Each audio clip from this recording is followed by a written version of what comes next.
Hello, Fargo Public Schools employees. Are you ready to enroll in a class that's offered through Fargo Public Schools Teach to Learn? Let's get started today. First of all, go to the employee portal and log in. When you see a screen that looks something like this, you are ready to go. Off to the right-hand side, you see some buttons, and one of them is Teach to Learn. Go ahead and click on that and enter the Teach to Learn landing page to log in. Go ahead and type in your username and your password. Once you are at the Teach to Learn homepage, you have a variety of choices to choose from.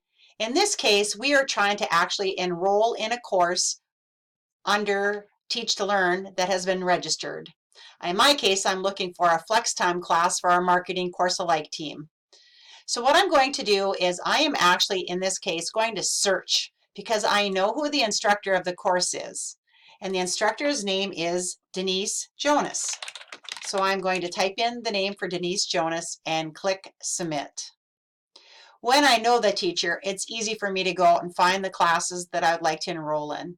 Here is my marketing course like flex time. So I will go ahead and click on marketing. And the description of the course comes up on the screen. If you scroll to the bottom, you can see this is flex credit. And now all I need to do is register. That's it. It's as simple as that. Have fun.